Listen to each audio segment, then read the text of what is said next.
The massive doors of the Galactic Council chamber slid open with a deep hum. Ambassador Elena Martinez stepped inside, her boots clicking softly on the polished metal floor. The room was bigger than any cathedral on Earth, its ceiling stretching so high it disappeared into shadows. Hundreds of aliens filled the curved seats, their forms strange and wonderful under the bright lights. Elena had only been Earth's ambassador for 3 months. She was still learning the names of all the different species. The blue-skinned Zephyrians with their flowing robes sat near the front. Behind them, the crystal-like Vorthans caught the light like living diamonds. The tall, gray Threnodians wore military uniforms with too many medals to count. The chamber buzzed with nervous energy. Translators whispered in dozens of languages. Some aliens made clicking sounds. Others communicated through color changes on their skin. Elena touched the small device behind her ear. It would turn all their words into English for her. Order, order. The council speaker, a 4-armed creature named Grix, banged a heavy gavel. The noise slowly died down. This emergency session will now begin. Elena took her seat. As the newest member of the council, humans got the worst spot. Her chair was near the back, behind a tall pillar. She could barely see the center stage. But she could hear everything, and that was what mattered. We all know why we are here, Speaker Grix announced. His voice was tired. The Korath swarm continues its advance. 3 more systems have fallen this week alone. A ripple of fear went through the chamber. Elena had read the reports. The Korath swarm was unlike anything the galaxy had seen. They were not just invaders. They consumed everything. Planets, ships, even space stations. They left nothing behind except empty space. The Zephyrian High Counselor stood up. Her name was Vera, and she looked very old. My people have lost 12 colonies, she said, her voice shaking. 12 million Zephyrians are dead or worse. We need help. We need ships. We need weapons. We need anything you can give us. Murmurs filled the room. Many species had already given all they could. The ancient alliances that had kept peace for thousands of years were breaking apart under pressure. General Vrex of the Threnodians rose next. He was 7 feet tall and built like a mountain. I have fought in 50 wars, he said. I have seen invasions and conquests. But this is different. The Korath do not want our land or our resources. They want everything. They want to eat us all. Elena made notes on her tablet. She wrote down numbers and dates. She sketched the patterns the general described. Other ambassadors were doing the same thing, but they looked hopeless. Elena just looked thoughtful. What about evacuation? Asked the representative from Keth Prime. We could move people to the inner systems, build stronger defenses there. With what ships? General Vrex slammed his fist on his desk. We have lost half our fleet. The Korath ships are too fast, too strong. They repair themselves. They learn from every battle. Elena raised her hand. The movement was small, but Speaker Grix noticed. The human representative wishes to speak. The chamber quieted. Many aliens had never heard a human speak in council before. Earth had only joined 5 years ago. Before that, they did not even know other life existed in the universe. Elena stood up. She was not as tall as most aliens, but she had presence. Thank you, Speaker Grix. Earth has been studying the reports about the Korath. We want to help. Some aliens nodded politely. They knew humans were kind but weak. Earth had one small planet. Their ships were tiny. Their weapons were basic. What could they really do against something that had destroyed civilizations millions of years old? We can offer transport ships, Elena continued. We can help move civilians. Our medical knowledge might be useful for treating refugees. General Vrex looked at her with something like pity. That is generous, he said. But this is war. Ambassador Martinez, the Korath do not take prisoners. They do not negotiate. They consume everything in their path. This is beyond what your young species can handle. Elena nodded and sat down. Other ambassadors continued speaking. They talked about defense plans and retreat routes. They argued about which worlds to abandon first. The meeting went on for hours. As the session ended, aliens filed out in small groups. They whispered among themselves. Alina heard bits of conversation as she gathered her things. "Poor humans," said one Vorthan. "They mean well, but they do not understand." "At least they can carry supplies," replied another. "Better than nothing." Alina smiled slightly as she walked out. Her two assistants, Jake Murphy and Emma Rodriguez, fell into step beside her. They were both military officers wearing civilian clothes. "That went about as expected," Jake muttered. He was young and had a quick temper. "They think we're just another primitive species." "Good," Alina said quietly. "Let them think that." Emma glanced around, then leaned closer. "The files are ready. All the tactical data we collected today. When do we send them to command?" "Tonight," Alina replied. "Earth needs to see everything. The Korath patterns, their technology, their weaknesses." They walked through the station's quiet corridors. Other ambassadors had already left for their quarters. The three humans were alone. "Ma'am," Jake asked, "are we really doing this?" Alina stopped at her door. She looked back at both of them. Her expression was calm, but her eyes were hard. "Jake, the galaxy is about to learn something important about humans." "What's that, ma'am?" Alina's smile was not kind. "We are very good at war. We just choose not to show it. Until now." She entered her quarters and locked the door. In a few hours, she would send a message that would change everything. A message that would make the Korath swarm the least of the galaxy's problems. The aliens thought humans were weak and naive. They were about to learn their mistake. And the Korath were about to learn why humans called their first warship the U.S. Revenge. The next morning, Alina sat in a smaller meeting room. Only the military leaders were present this time. General Vrex dominated one end of the long table. His gray skin showed old battle scars. Next to him sat Admiral Kethra, a six-legged insect-like creature with compound eyes. Alina had brought Jake and Emma with her. They sat quietly, taking notes. Emma had a small recording device hidden in her sleeve. Everything the aliens said would be studied back on Earth. "Ambassador Martinez," General Vrex began, his voice less harsh than yesterday. "We appreciate your offer to help, but you must understand the reality. The Korath are not ordinary enemies." He pressed a button on the table. A holographic display appeared in the air. It showed a map of the galaxy with red marks spreading like infection. "Look here," Vrex pointed with his thick finger. "Each red mark is a system they have consumed. 16 billion Threnodians lived on these worlds. Now there is nothing, not even dust." Alina nodded. "How long ago did this start?" 3 years, Admiral Kethra clicked in her musical voice. "They came from dark space beyond our charts. No warning, no demands. They just began eating everything." The hologram changed. Now it showed sleek black ships that looked like metal insects. They moved in perfect formations, thousands of them. "Their ships are alive," Vrex explained.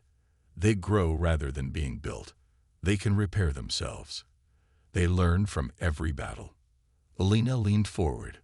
"What about their tactics? How do they fight?" The alien officers exchanged glances. They seemed surprised by her interest. "They overwhelm with numbers," Admiral Kethra said. "Send wave after wave of ships. Each wave learns from the last. They do not care about losses." "And they always attack the same way?" Alina asked. "Always forward assault?" "Yes," Vrex confirmed. "Straightforward, maximum force. They have never shown complex strategies, just overwhelming power." Emma looked up from her notes. "Do they ever retreat?" General Vrex laughed, but it was not a happy sound. "The Korath do not retreat. They consume or they die. Nothing else." Alina tapped her fingers on the table. "You mentioned their ships are linked. Some kind of hive mind. We believe so. Admiral Kethra's eyes reflected the hologram light. When one ship learns something, they all learn it. But we have never been able to study this connection properly. Have you tried attacking their communication systems? The aliens looked at each other again. Vrex's expression was patient but tired. Ambassador, we have fought these creatures for 3 years. We have tried everything. Electronic warfare, biological weapons, quantum disruption. Nothing works. Alina nodded politely. Of course, I was just curious. Jake shifted in his seat. Alina could see he wanted to say something. She gave him a tiny shake of her head. Your ships, Alina continued. How many do you have left? Combined. Vrex sighed deeply. Perhaps 10,000 ships across all allied species. The Korath have destroyed over 40,000 of ours. And how many ships do they have? Unknown, Admiral Kethra admitted. They keep coming. Always more. Our best estimate is over 100,000 main battleships, plus countless smaller vessels. Alina made a note. The numbers were bad. Worse than Earth's intelligence had estimated. What about your newer weapons? She asked. Surely you have developed something new to fight them. Vrex leaned back in his chair. We are old species, Ambassador. Our technology has been stable for millions of years. We improve slowly. The Korath came from somewhere we do not know. Their technology is foreign to us. The meeting continued for 2 more hours. Alina asked careful questions about everything. Supply lines, communication protocols, battle formations. The aliens answered patiently, though she could see they thought it was pointless. Finally, Vrex stood up. The meeting was ending. Ambassador Martinez, he said gently, I respect your curiosity. But please understand, this war is beyond what humans can handle. Your species has only been in space for 200 years. We have been fighting for millions of years. Elena stood to leave. You are probably right, General. Thank you for your time. As they walked out, Alina heard Vrex talking to Admiral Kethra. Kind people, these humans, Vrex said. Knave, but well-meaning. At least they can help evacuate civilians. Better than nothing, the Admiral agreed. Though I wonder why they ask so many technical questions. Alina kept walking, but she smiled to herself. Let them wonder. In the corridor, Jake whispered urgently. Ma'am, they have no idea what's coming, do they? Alina shook her head slightly. They think war is about who has the bigger stick. They have never fought someone who makes war into an art form. Emma looked around to make sure they were alone. The biological warfare comment was interesting. They said nothing worked. Because they tried to create something new, Elena replied quietly. They never thought to modify something old. They reached Elena's quarters. Before entering, she turned to her assistants. Send a full report to Earth tonight. Include everything, especially the parts about their communication systems and their predictable attack patterns. Jake grinned. Yes, Mom. Should I also include their ship numbers? Definitely. Command will want to know how many target practice ships the Korath have. Elena entered her room. Once the door closed, she allowed herself a real smile. The aliens were right about one thing. This war was beyond what they expected from humans. It was about to be much shorter than they thought. That evening, Elena sat in her private quarters. The room was small but comfortable. Earth had given her the best technology they had, which still looked simple compared to alien devices. Jake and Emma sat across from her at a basic metal table. Elena opened a secure case. Inside were data pads with classified Earth files. The information in these files would shock the galaxy. But for now, only 3 humans knew what they contained. Show me a historical comparisons, Elena said. Emma activated her tablet. Images of Earth armies filled the screen. Ancient Romans with shields and swords. World War I soldiers with rifles. Modern special forces with high-tech gear. The patterns are clear, Emma explained. The Korath used the same tactics as these Earth armies. She pointed to pictures of charging cavalry and advancing tanks. Frontal assault with overwhelming numbers. But humans learned something important from these wars, Jake added. Big armies make big targets. Alina nodded. She opened a file marked Top Secret, Earth Defense Command. The screen showed technical diagrams of weapons the aliens had never seen. Look at this timeline, Alina said. Every time humans faced superior numbers, we invented something new. Gunpowder beat knights. Machine guns stopped cavalry charges.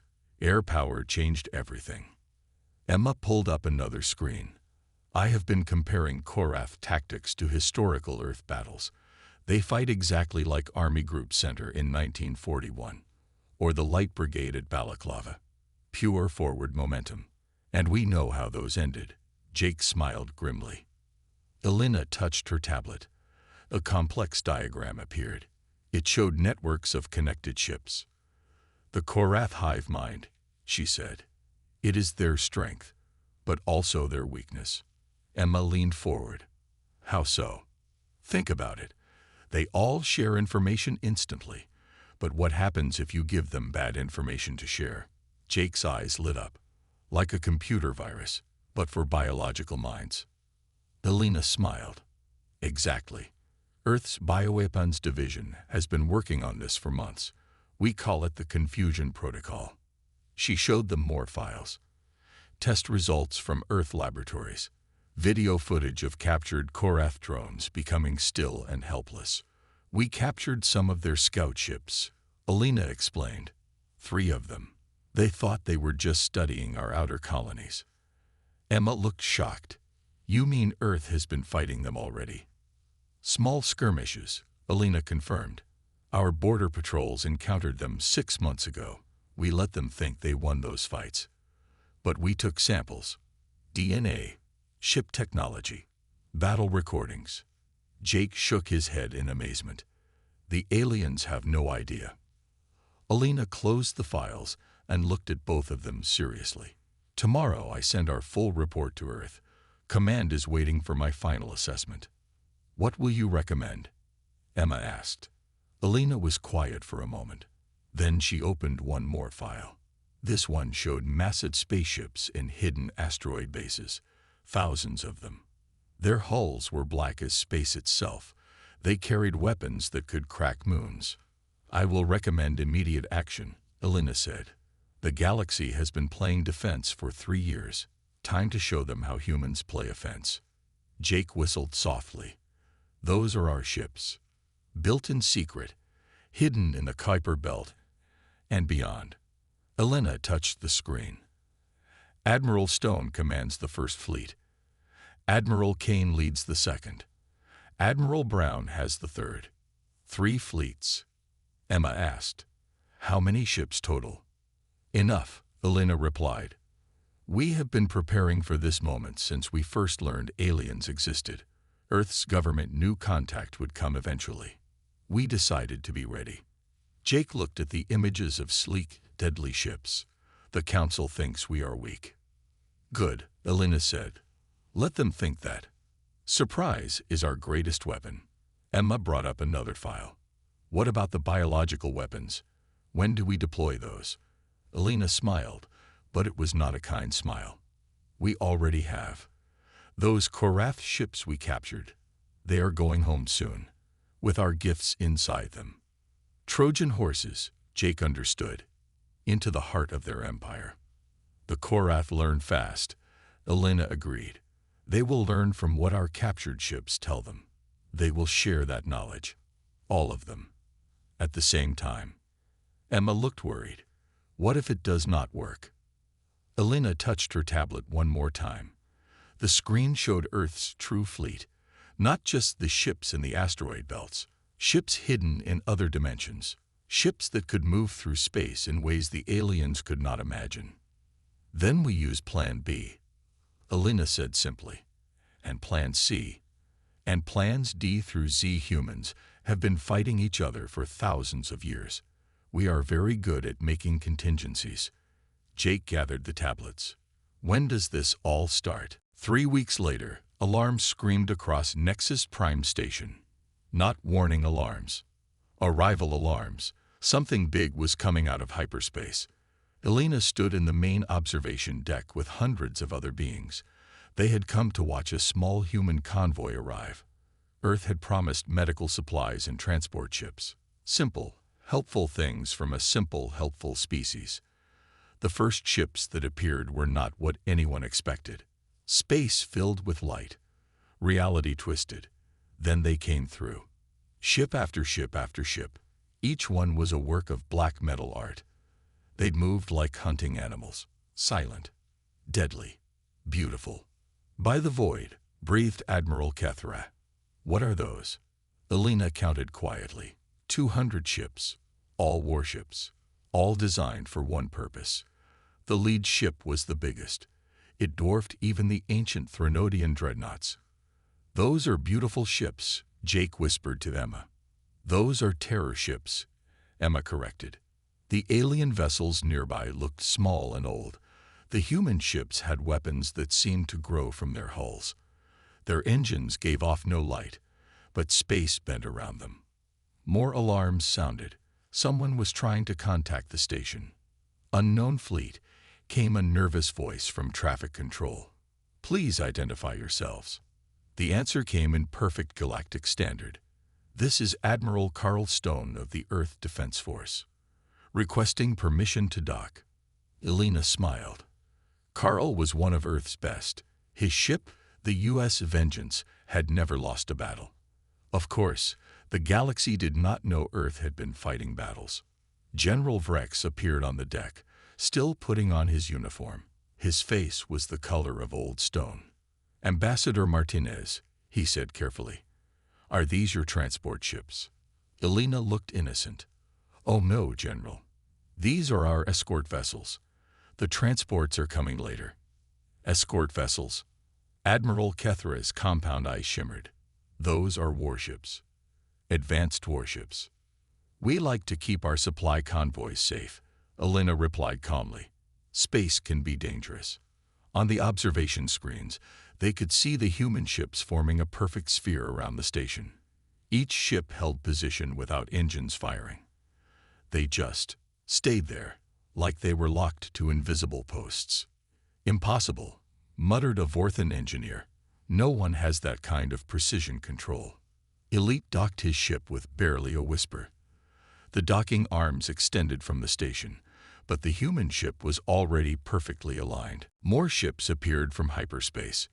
Not as big as the warships, but clearly military. Sleek fighters, support vessels, hospital ships that looked like they could fight if needed. How many ships are you bringing? General Vrex asked. Elena checked her tablet. Oh, this is just the first wave. Admiral Stone likes to secure an area before bringing in the heavy equipment. Heavy equipment. Admiral Kethra sounded faint. The human ships finished their formations. They had surrounded the station completely. But not in a threatening way. More like a protective shell. Elena's communicator beeped. Admiral Stone requests permission to come aboard. Of course, Elena smiled. Send him to Docking Bay 7. An hour later, Admiral Stone walked into the station.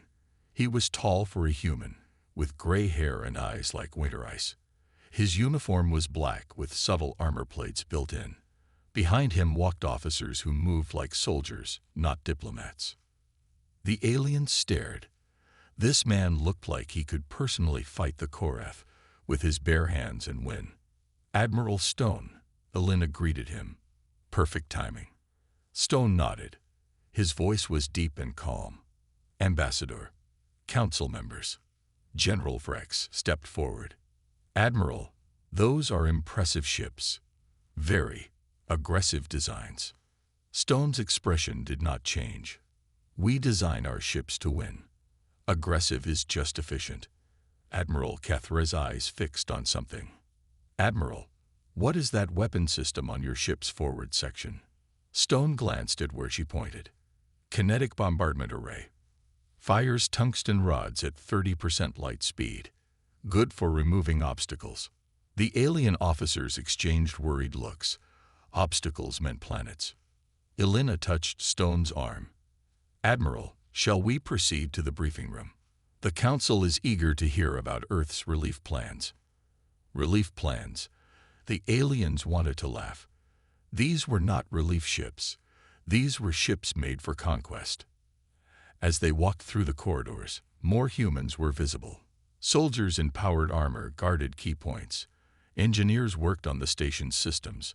When did humans board the station? "Admiral," General Vrex tried again. "Your army seems large for an escort mission." Stone looked at him. "General, we brought enough to do the job. Nothing more, nothing less." They reached the council chamber. Stone sat down at the conference table. His officers arranged tablets and holographic projectors. "Now," Stone began, "let us talk about the Korath problem." Elena noticed he did not say crisis or invasion. He said problem, like something that could be solved. "We have studied the situation." Stone continued. "We have a solution." Admiral Kethray leaned forward. "Solution?" "Admiral, with respect, the Korath have destroyed fleets 1,000 times larger than yours." Stone smiled. It was not a pleasant smile. "They have destroyed fleets. They have not fought Earth." He activated a holographic display. It showed the Korath advance pattern, but it also showed something else. Weak points, supply lines, critical nodes. "The Korath fight like a wave," Stone explained. "Powerful, destructive, but predictable." He changed the display. Now it showed human attack vectors. "We fight like a scalpel. Precise, targeted, fatal." General Vrex studied the display. "You believe you can stop them?" Stone's winter eyes fixed on the general. "Stop them? No." The room fell silent. Stone's smile widened slightly. "We are going to destroy them. All of them. Permanently." Elena noticed several aliens had gone very still. They were starting to understand. Humans had not come to help evacuate. They had not come to assist with defense. They had come to end the war. And something in Admiral Stone's voice said they could do exactly that. "Impossible," Admiral Kethra whispered. Stone heard her. He turned to look at the insect-like admiral. "Ma'am," he said politely, "has anyone ever told you what humans did to the species that dominated our planet before us?" Kethra shook her head. Stone's smile was all teeth. "We ate them. All of them. And we did it with pointed sticks." He stood up. "Shall we begin?" The War Council room was silent except for the soft hum of computers. Admiral Stone stood at the head of the table. Colonel Lisa Park, his tactical officer, worked at a holographic display. Elena sat beside them, watching the alien faces. "These are the Korath supply hubs," Stone announced. The display showed 3 star systems glowing red. "They feed their swarm from these points. Cut these lines, and they starve." General Vrex leaned forward. "Impossible. Those systems are behind their front lines. Thousands of ships guard them." "Only on the outside," Colonel Park replied.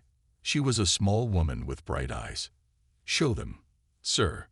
Stone pressed a button. The display changed. It showed the internal structure of the Korath systems. "We have better intelligence than you realize." Admiral Kethra's eyes widened.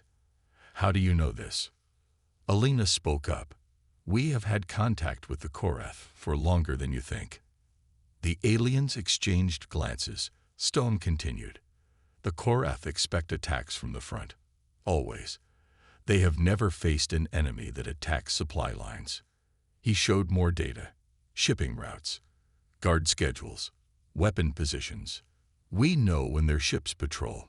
We know their weak spots. We know how to kill them." Colonel Park activated another display. It showed weapons the aliens had never seen. "Quantum torpedoes," she explained. "They phase through shields and armor. Explosive yield equivalent to a small star." General Vrex went pale. "That much power." "Controlled power," Stone corrected. "Our engineers are very precise." The display changed again. Now it showed small metal balls. Biological agents, Park continued, specifically designed for core F physiology. They attack the hive mind connections. Admiral Kethra clicked nervously. Biological warfare is forbidden by galactic law. Stone's expression did not change. The Korath are not signers of that treaty. Besides, we prefer to call it immunology. Elena smiled slightly. When a virus attacks the body creates antibodies. We simply created antibodies for the galactic body. Another display appeared. This one showed more human ships. Hundreds of them. The second fleet arrives tomorrow, Stone informed them. Admiral Kane commands 200 stealth ships. You will not see them coming. Vrex shook his head. How did you build so many ships so quickly? We have been building them for 10 years, Elena replied, since we first detected radio signals from other worlds. The alien stared at her. You have been preparing for war for 10 years. Admiral Kethra asked.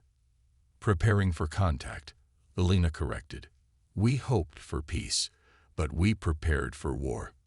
Colonel Park brought up battle simulations. The screens showed human ships attacking Korath positions.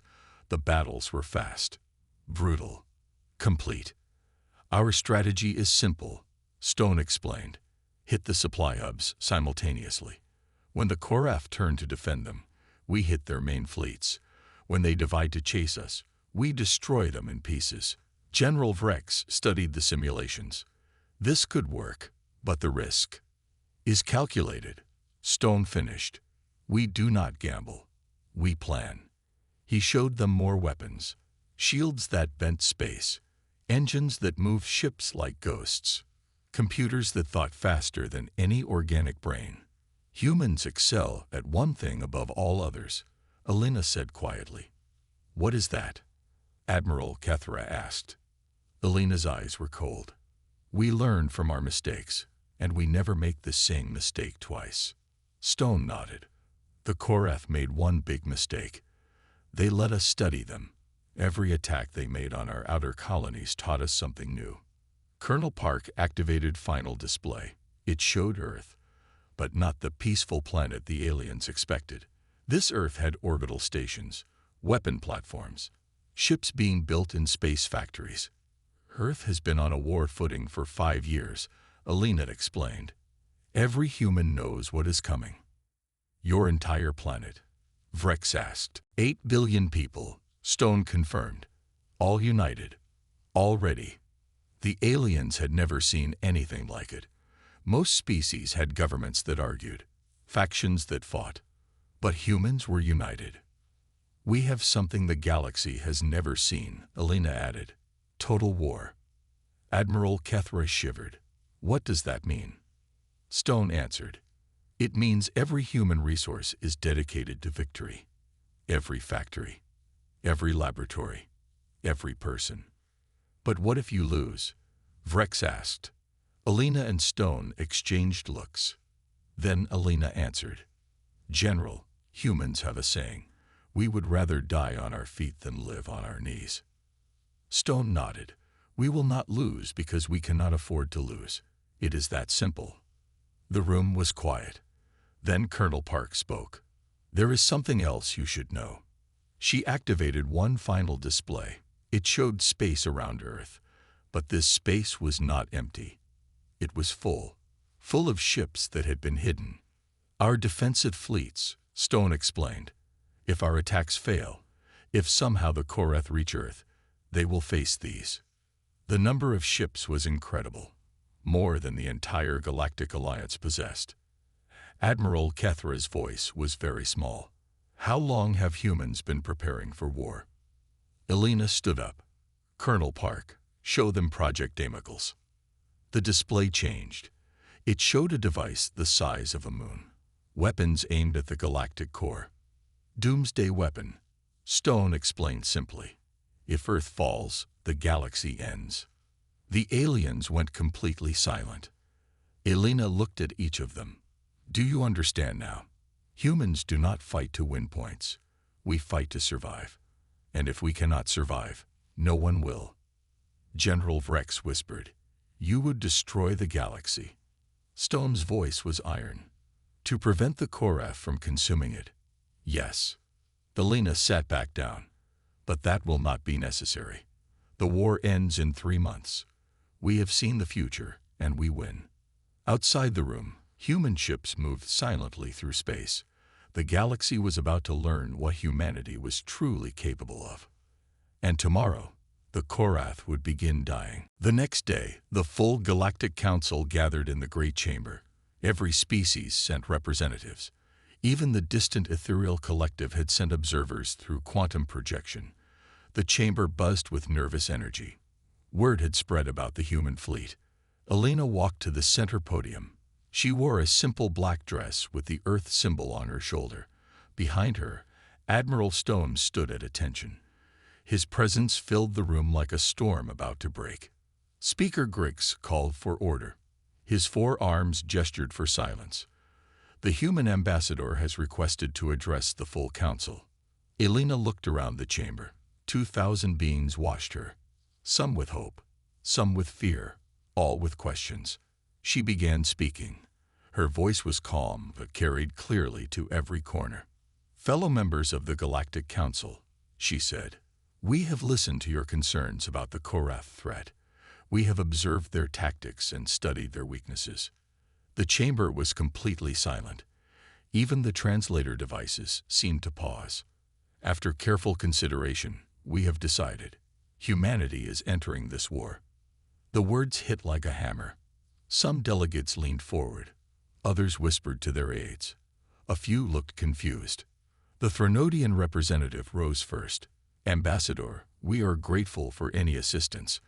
But this war has destroyed civilizations millions of years old.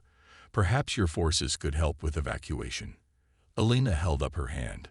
The gesture was small but commanded attention. You misunderstand, she said with a slight smile. We are not entering to assist in evacuation. We are not entering to help with defense. She paused, looking directly at the alien delegates. We are entering to win. The Korath swarm ends now. Chaos erupted in the chamber. Delegates jumped to their feet. Some shouted questions. Others demanded explanations. Speaker Grix banged his gavel repeatedly. Elena waited for quiet. Admiral Stone had not moved. He watched the aliens with winter eyes. Order. Order. Grix finally restored calm. Ambassador Martinez, please explain. Elena touched her tablet. The chamber's main display activated. It showed real-time images of human fleets throughout the galaxy. At this moment, Elena announced, human forces are moving into position at 3 key points. The display showed star maps. 3 Korath supply systems were marked with red circles. Around each circle, blue dots appeared. Hundreds of them. These are the Korath supply hubs, Elena explained. We will destroy them simultaneously in 6 hours. Admiral Kethra stood up. Impossible. Those systems are heavily defended. The Korath have thousands of ships there. Elena smiled. It was not a kind smile. Yes, they had thousands of ships there. The display changed. It showed recordings from scout ships. Human stealth vessels moved like shadows between Korath patrols. The enemy never saw them coming. We have been in position for 3 days. Admiral Stone spoke for the first time. His voice was iron. Watching, learning, waiting. General Vrex pointed at the screen. You have ships inside Korath space. How is this possible?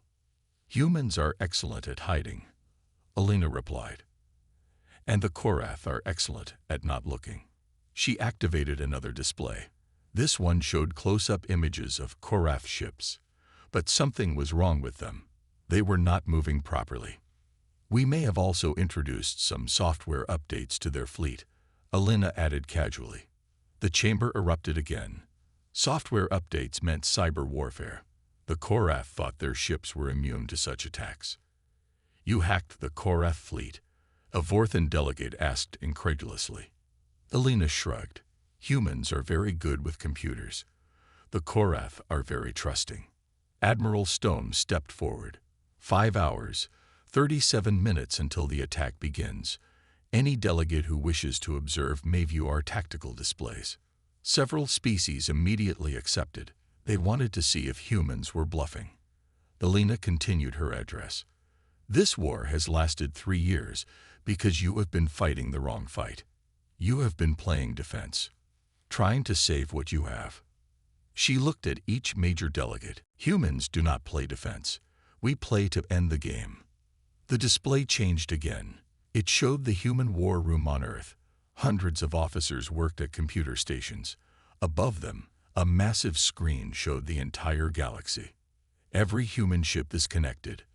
Elena explained. Every officer shares information instantly. We fight as one mind. Like the Korath? Admiral Kethra asked. No, Admiral Stone replied. The Korath share thoughts. We share purpose. Elena nodded. The Korath fight to consume. We fight to protect. There is a difference. She touched her tablet one more time. The screen showed weapon systems the aliens had never imagined. These are our tools, Elena said simply. Each one designed for a specific purpose. Each one tested against captured Korath samples. General Vrex stared at the display. How long have you been capturing Korath ships? Long enough, Elena replied. Humans are patient hunters. Admiral Stone checked his watch. 5 hours, 35 minutes. Elena faced the council directly. Today you will see how humans fight. You will see why the Korath were foolish to attack a galaxy that contains Earth. She paused, letting her words sink in. You see, the Korath made one critical error. They assumed all species fight the way they do, with overwhelming force and simple tactics. Elena's smile was sharp as a blade. They never encountered a species that turns war into art, violence into poetry, conflict into a science. The chamber was absolutely silent. You wanted evacuation ships, she continued, but we brought something better. We brought the end of your fear. Admiral Stone spoke again. In exactly 6 hours, the Korath threat will begin to end. In 3 months, it will be a memory. Elena bowed slightly to the council. Thank you for your time. We suggest you watch the tactical displays. Education is important. As she left the podium, she heard whispers throughout the chamber. Impossible, some said. Suicide, said others. But a very few, whispered something else. Finally, Elena smiled as she walked out. In 5 hours, the galaxy would learn that humans were not another prey species. They were the predators the Korath should have feared all along. 6 hours later, the galaxy changed forever. Captain Ryan Walsh commanded the human task force near the first Korath hub. He sat in the bridge of the U.S. destruction, watching his screens. The Korath fleet was massive. Thousands of black ships moved in perfect formation. They looked unstoppable. All ships report ready, sir, his communications officer announced. Ryan nodded. Begin Operation Deadfall. In space, the human ships revealed themselves. One moment, empty space.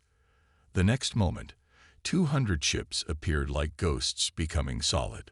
The Korath reacted immediately. Their ships turned toward the humans. Weapons powered up. But something was wrong. Half the Korath ships did not respond. They drifted in space like dead things.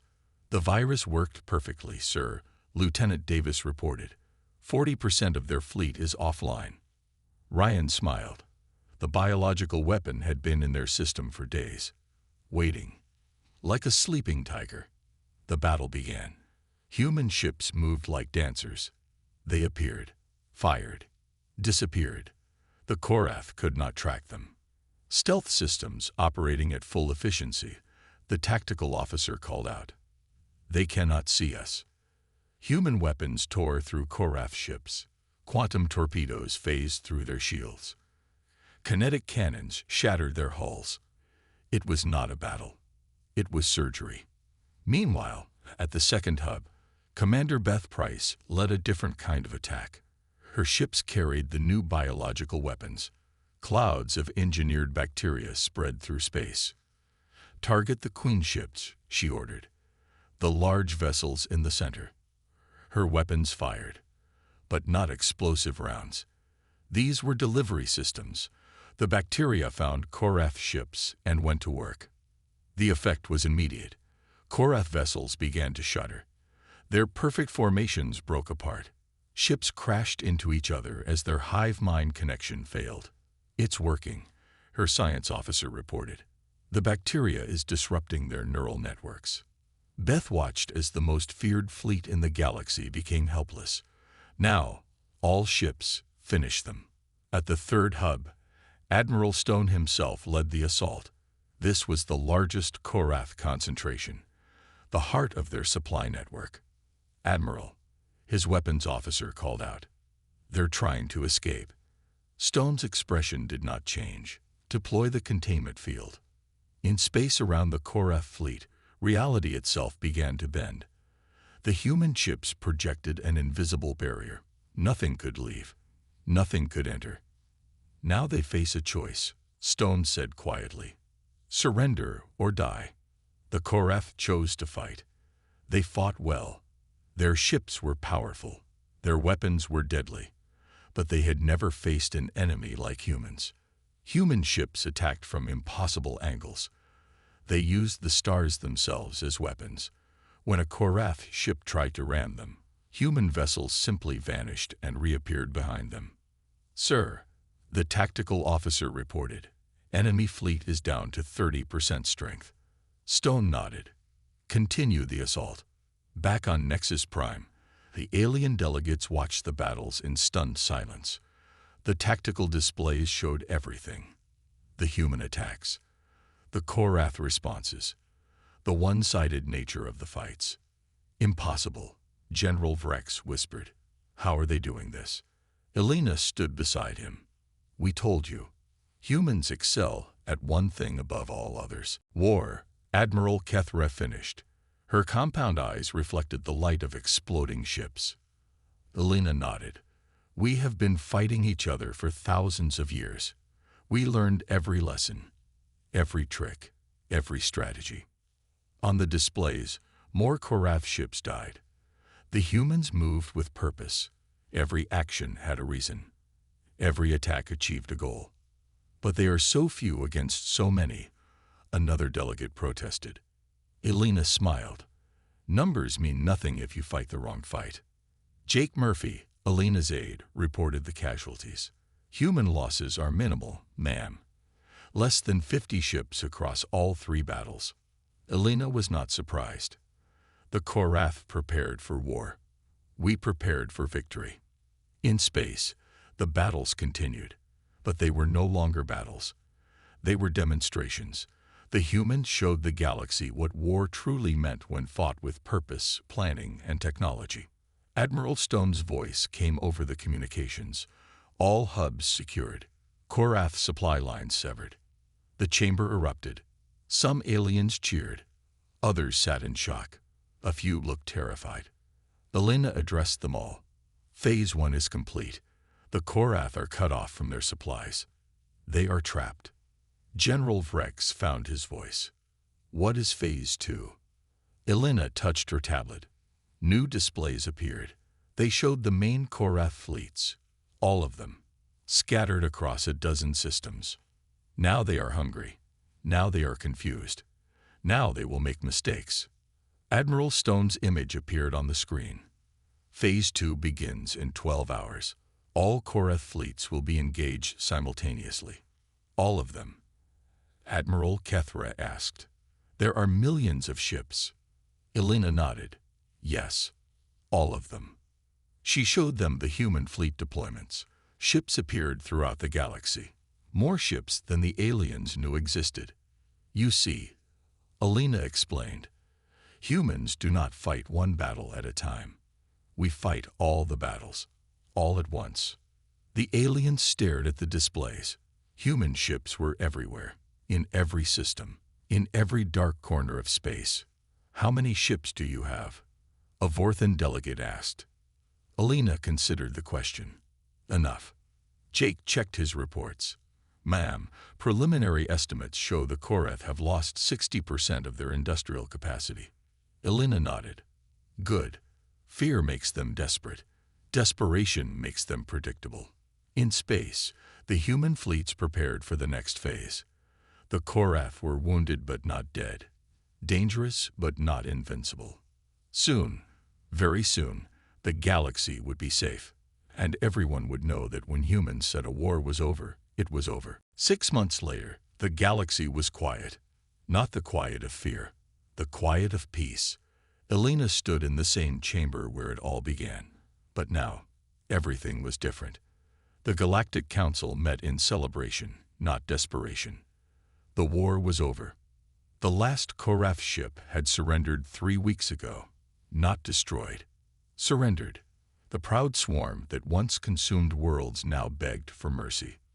The Korath Queen herself contacted us. Elena explained to the assembled delegates. She requested negotiations. General Vrex shook his head in amazement. The Korath do not negotiate. They consume. They did not negotiate. Elena corrected. Now they have learned. Admiral Stone stood beside her. His ship still patrolled the galaxy. Peaceful now, but ready. Always ready. The holographic display showed the numbers. Korath forces, 95% destroyed. Human losses, less than 800 ships. The mathematics of victory were simple and brutal. How? Admiral Kethra asked. She had asked this question many times. How did you do it? Elena smiled. It was a gentler smile than before. We fought the war we wanted to fight, not the war they offered. Speaker Grix called for formal recognition. The Galactic Council officially thanks Earth for its service.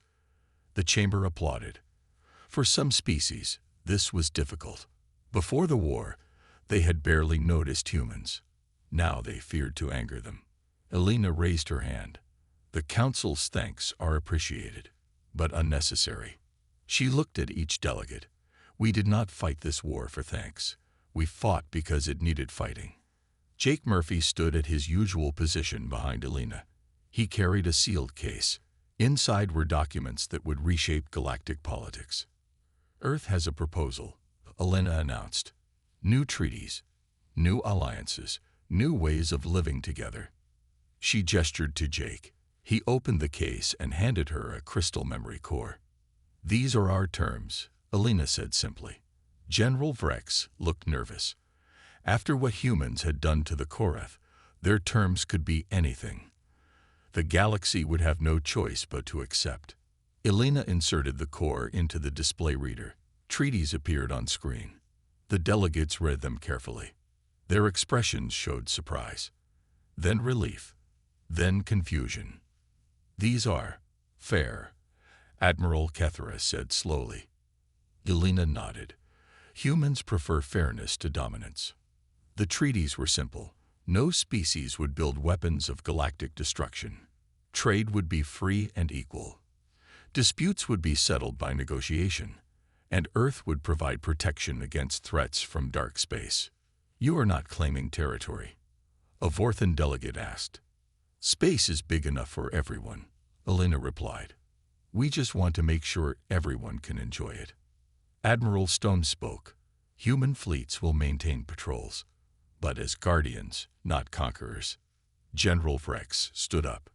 These terms are acceptable, more than acceptable. One by one, the species agreed. The new galactic order would be built on cooperation, not fear. As the session ended, delegates began to leave. Many stopped to speak with Elena personally. The Threnodians offered technology sharing. The Zephyrians suggested cultural exchanges. All of them had learned the same lesson. Humans were powerful allies but terrible enemies. Ambassador Thex of the Vorthan Collective approached Elena privately. He moved carefully, like someone walking near a sleeping tiger. Ambassador, he said quietly, we underestimated your species. Elena nodded. A fair assumption. We are new here. But you are not new to war, Thex continued. You have fought before. Elena's expression grew thoughtful. Ambassador Thex, Earth has spent thousands of years fighting itself. We learned every lesson, made every mistake, tried every strategy. She paused, looking out at the stars. When we finally reached the stars, we hoped to find peace, but we prepared for war. And now? Thex asked. Elena smiled. Now we teach others what we learned. That war is sometimes necessary, but peace is always better. Admiral Stone joined them. The galaxy is safe for now. For now. Thex sounded worried. Stone nodded. Threats come from many places. The Korath were just one danger. There are others. Elena placed a hand on Admiral Stone's arm. But the galaxy is no longer alone. Earth stands guard. They walked to the observation deck. Through the transparent walls, they could see human ships in formation. Sleek, deadly, and peaceful. We have a saying on Earth, Elena told Thex. If you want peace, prepare for war. And if you want war? Thex asked. Admiral Stone answered. Find someone else. Humans are very good at war. We just prefer not to use those skills. Elena laughed. Unless someone threatens our friends. Ambassador Thex left them, walking more confidently. He understood now.